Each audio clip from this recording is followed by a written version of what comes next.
آج ہم لوگ اسی ٹاپک کو کنٹینیو کریں گے جو ہم نے لاسٹ ایپیسوڈ میں ڈسکس کیا تھا، اور وہ ہے گناہوں کے اثرات۔ میں آج کی بات کا آغاز کروں گا نبی کریم صلی اللہ علیہ وسلم کی ایک حدیث سے جو کہ صحیح بخاری میں پائی جاتی ہے، جو کہ بڑی خوفناک حدیث ہے۔ خوفناک اس لیے کہہ رہا ہوں کیونکہ اس حدیث میں آخرت کے، قیامت کے کچھ مناظر کا ذکر ہوا ہے۔ نبی کریم صلی اللہ علیہ وسلم ایک جگہ سے گزرتے ہوئے آپ نے دیکھا کہ نبی کریم صلی اللہ علیہ وسلم کو خواب میں دو فرشتے جو ہیں وہ مختلف جگہوں سے گزارتے چلے گئے، اور آپ ان سے پوچھتے گئے کہ یہ کیا ہو رہا ہے، اور پھر انہوں نے ہر بار یہی کہا کہ آگے چلیں پھر آپ کو بتاتے ہیں۔ سب سے پہلے آپ نے دیکھا کہ دو شخص ہیں، ایک شخص زمین پر لیٹا ہوا ہے اور دوسرا شخص اس کے سر پہ کھڑا ہوا ہے، اس کے ہاتھ میں ایک بھاری بھرکم سا پتھر ہے، اور وہ پتھر لے کے اس کے سر کے اوپر دے مارتا ہے اور اس کا سر کچل دیا جاتا ہے۔ پھر وہ پتھر دوبارہ اٹھاتا ہے اور اس ٹائم تک اس کا سر دوبارہ ٹھیک ہو چکا ہے، پھر سے وہ اس کے سر پہ پتھر دے مارتا ہے اور پھر اس کا سر کچل دیتا ہے۔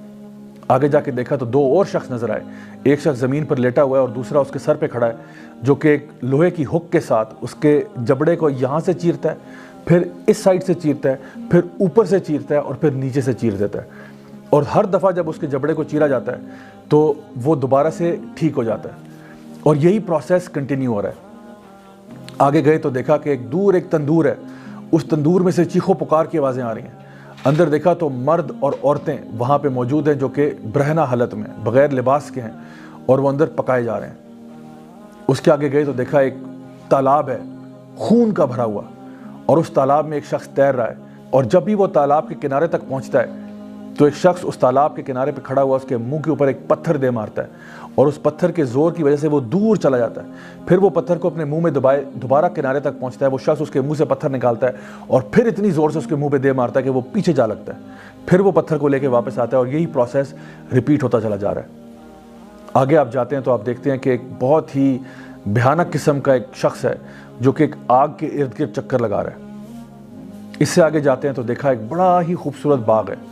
بہت خوبصورت، اور اس باغ کے اندر ایک اونچا سا درخت ہے، اور اس درخت کے ساتھ ایک لمبا سا بہت خوش شکل انسان ہے،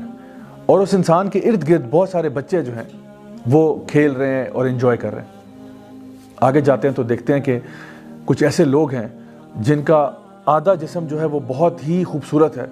اور آدھا جسم انتہائی بدصورت ہے۔ نبی کریم صلی اللہ علیہ وسلم نے جب ان کے بارے میں پوچھا کہ آخر یہ لوگ کون ہیں، تو فرشتوں نے اب بتانا شروع کیا کہ جو سب سے پہلے آپ نے دو لوگ دیکھے تھے جس میں ایک شخص دوسرے کا سر پتھر سے کچل رہا تھا، یہ اس شخص کا سر کچلا جا رہا تھا جو قرآن تو پڑھتا تھا لیکن اس پر عمل نہیں کرتا تھا، اور جو نمازوں کو بے پرواہی کے ساتھ اور لاپرواہی کے ساتھ ادا کرتا تھا یا ادا ہی نہیں کرتا تھا۔ دوسری طرف ان کا ذکر کیا وہ شخص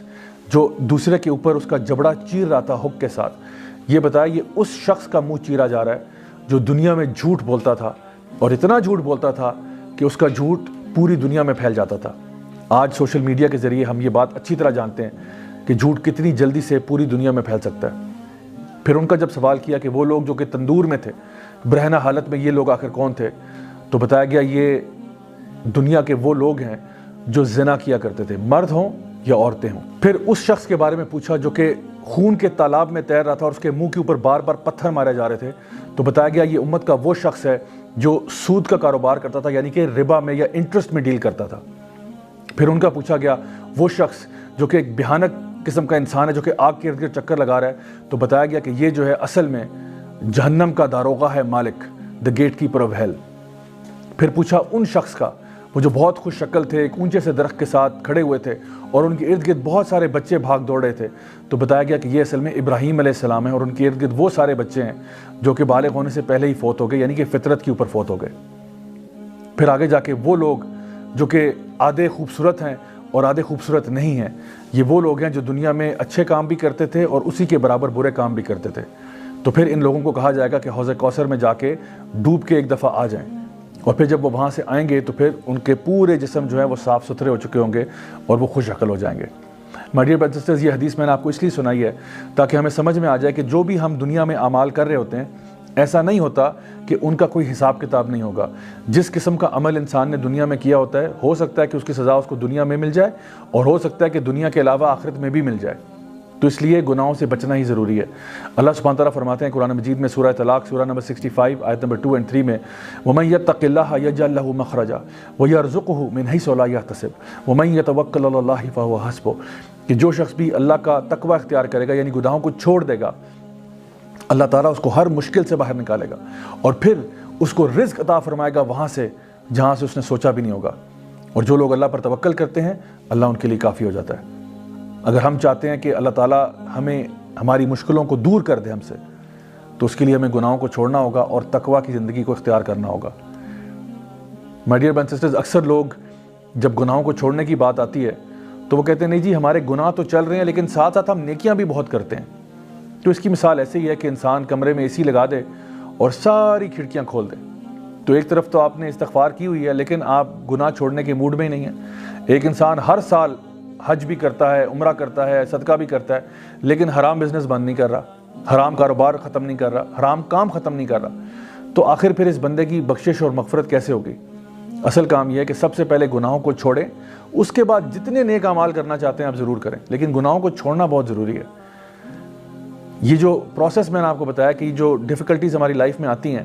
ان کی وجہ سے ہمارے گناہ جھڑ جاتے ہیں۔ نبی کریم صلی اللہ علیہ وسلم نے فرمایا کہ تمہیں جو ایک کانٹا بھی چبھتا ہے اس کانٹے کے چبھنے سے بھی تمہارے گناہ جھڑ جاتے ہیں۔ اسی طرح سے جب ہم کسی بیمار کو ملنے کے لیے جاتے ہیں تو بیماری کی حالت میں بھی انسان کے گناہ جو ہیں وہ دھل رہے ہوتے ہیں۔ ہمیں کہا گیا کہ اس کو کہا کرو لا بأس طہور انشاءاللہ،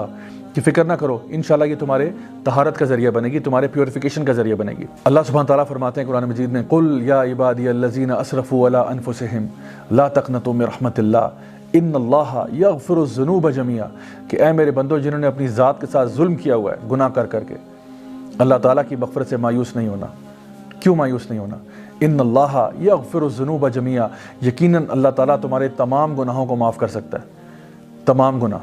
جی ہاں، کوئی بھی گناہ اگر آپ نے کیا ہو اللہ تعالیٰ اس کو معاف کر سکتا ہے، لیکن سوال یہ ہے کہ کیا آپ توبہ کرنے والے بن سکتے ہیں یا نہیں۔ My dear brothers and sisters, امام ابن القیم رحمہ اللہ بہت بڑے عالم دین تھے، وہ کہا کرتے تھے کہ کچھ اعمال ایسے ہوتے ہیں، کچھ گناہ ایسے ہوتے ہیں جو انسان کو جنتی بنا دیتے ہیں۔ ویسے تو بظاہری طور پہ بڑی حیرت کی بات لگتی ہے کہ گناہ انسان کو جنتی کیسے بنا دیتا ہے، تو انہوں نے اس کو سمجھایا کہ ایسا ہوتا ہے کہ کبھی کبھار انسان گناہ کرتا ہے اور اس کے بعد ایسی توبہ کرتا ہے، ایسی توبہ کرتا ہے کہ وہ اللہ کا ولی بن جاتا ہے۔ یعنی وہ گناہوں کو چھوڑ کر اپنا لائف سٹائل ایسا چینج کرتا ہے، اللہ کے ساتھ اس طرح سے جڑ جاتا ہے کہ اللہ تعالیٰ اس کے پچھلے تمام گناہوں کو نہ صرف معاف کر دیتے ہیں بلکہ اس کے گناہوں کو نیکیوں میں بدل دیتے ہیں اور اللہ تعالیٰ اس سے محبت کرنے لگتے ہیں۔ ان اللہ یحب التوابین ویحب المتطہرین، یقیناً اللہ محبت کرتا ہے ان گناہگاروں سے جو توبہ کر لیں۔ تو my dear brothers and sisters, انتظار کس بات کا ہے، دیر کس بات کی ہے؟ جب تک ہماری سانس میں سانس ہے آئیے ہم فیصلہ کریں کہ انشاءاللہ ہم سے جو بھی غلطیاں ہوئیں، کوتاہیاں ہوئیں، ہم اللہ تعالیٰ سے گڑ گڑا کے معافی مانگیں گے تاکہ اللہ تعالیٰ ہماری تمام غلطیاں، کوتاہیاں، گناہوں کو معاف کرے، اللہ تعالیٰ ہم سے راضی ہو جائے اور اللہ تعالیٰ ہمیں اپنے نیک بندوں میں شامل کرے، اپنے انبیاء، صدیقین، شہداء، صالحین میں، اور انشاءاللہ ہمیں جنت الفردوس میں اعلیٰ مقام نصیب فرمائے۔ Until next time.